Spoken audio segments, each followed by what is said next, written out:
मैया समान योजना ही नहीं, कई जन कल्याणकारी योजनाएं हम इस राज्य को दे रहे हैं और भाजपा को, जिनका देश पर शासन है, उन्हें हम बताएंगे कि कैसे राज्य चलाया जाता है। इस राज्य के लिए विपक्ष के पास कोई ना मुद्दा है, ना कोई नजरिया है। ना हम सर्वजन पेंशन रोक रहे हैं, ना विधवा पेंशन रोक रहे हैं, ना सावित्रीबाई फुले किशोरी समृद्धि योजना रोक रहे हैं। हम कोई भी डेवलपमेंट के कार्य को नहीं रोक रहे हैं।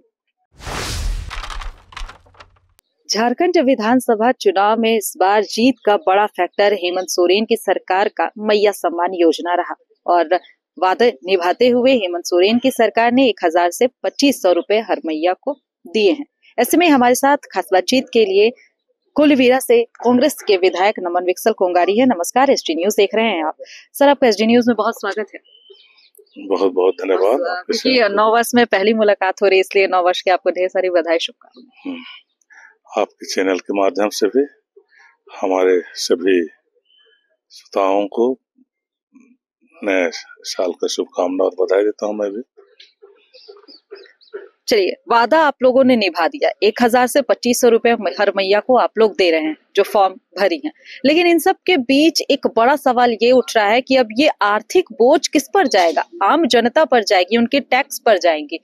इसको कैसे देखते हैं? मैया सम्मान का भविष्य विपक्ष देख नहीं पा रहा है।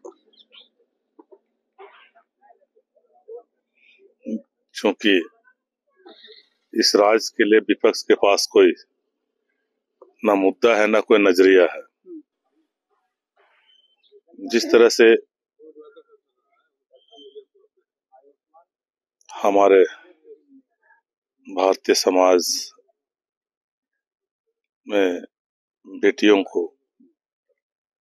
आने से पहले ही खत्म कर दिया जाता था, बेटियों को एक बोझ समझा जाता था, हमारी इंडिया गठबंधन और हमारे झारखंड के इंडिया गठबंधन के नेता और हमारे माननीय मुख्यमंत्री हेमंत सोरेन जी ने इसे समझा और उन्होंने महिलाओं के बेहतरीन, जो गांव में, परिवार में, समाज में बेहतरीन सेवा को लेकर उनके बेहतरीन क्षमता और उनके धीरज और उनके कामों को लेकर सम्मानित करने का यह बेहतरीन अवसर हमारे पास उन्होंने लिया और हम महिलाओं को 18 साल से 49 साल तक के महिलाओं को इसका पहले 1000 मिलता था, उससे 2500 समान राशि के रूप में दिए और यह समान राशि महज समान ही नहीं बल्कि उस महिला तक ही यह सीमित नहीं है, बल्कि भारतीय जनता पार्टी के गलत नीतियों की वजह से जो महंगाई चरम पर पहुंची है, लोग छोटे छोटे सामान भी खरीदने में असमर्थ महसूस करते हैं और लोग आर्थिक रूप से भी लोग बहुत असुरक्षा महसूस कर रहे थे। इस मैया सम्मान से किसी की हकमारी तो नहीं हो रही है? क्योंकि जिस तरीके की जानकारी आ रही है, इसमें आपसे ये जानना चाहेंगे कि इसमें कितनी सच्चाई है कि वृद्धा पेंशन, विधवा पेंशन, विकलांग पेंशन, स्कॉलरशिप पेंशन, इन सभी पेंशनों को रोक कर मैया सम्मान योजना की राशि दी जा रही? ये सरासर गलत है। ना हम सर्वजन पेंशन रोक रहे हैं, ना विधवा पेंशन रोक रहे हैं, ना सावित्रीबाई फुले किशोरी समृद्धि योजना रोक रहे हैं। हम कोई भी डेवलपमेंट के कार्य को नहीं रोक रहे हैं।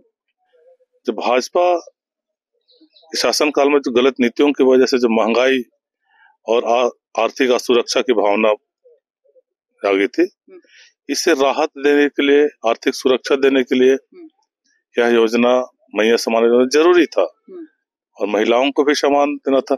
या सिर्फ महिलाओं तक यह राशि सीमित नहीं है, यह पूरे परिवार, पूरे समाज और पूरे अर्थव्यवस्था पर, मार्केट पर इसका खुशनुमा रिजल्ट आएगा, मिलेगा। चलिए, तो ये 5 साल तक मिलेगा निश्चित रूप भविष्य है मैया सम्मान। निश्चित तौर पर हमारा राज्य खनिज संपदाओं से भरा है। कई राजस्व के रास्ते हैं। भाजपा जहां पर राजस्व कलेक्शन में फिसडी थी, पिछले 5 साल तो हमें काम करने का अवसर ही नहीं दिया गया, डिस्टर्ब किया गया। इस बार प्रचंड जनादेश के साथ जनता ने मौका दिया है। हम सभी रास्तों को खोलेंगे और मैया सम्मान योजना ही नहीं, कई जन कल्याणकारी योजनाएं हम इस राज्य को दे रहे हैं। और भाजपा को, जिनका देश पर शासन है, उन्हें हम बताएंगे कि कैसे राज्य चलाया जाता है और उन्हें मजबूर कर देंगे, पूरे देश के महिलाओं के लिए, देश की जनता के लिए काम करने के लिए हम उन्हें मजबूर कर देंगे। चलिए, तो हेमंत सोरेन की अगुआ सरकार अब बताएगी भाजपा को कि कैसे राज्य चलाया जाता है, कैसे देश चलाया जाता है। हमारे साथ खास बातचीत कर रहे थे कोलोबेरा से कांग्रेस के विधायक नमन विकसल कुंगारी, जिन्होंने कहा है कि विपक्ष इसकी चिंता ना करे कि सरकार कैसे मैया सम्मान राशि देगी। विपक्ष अपना आकलन करे कि उन्होंने अपने सरकार में क्या किया। फिलहाल इस खबर में इतना ही, मुझे दीजिए इजाजत, नमस्कार।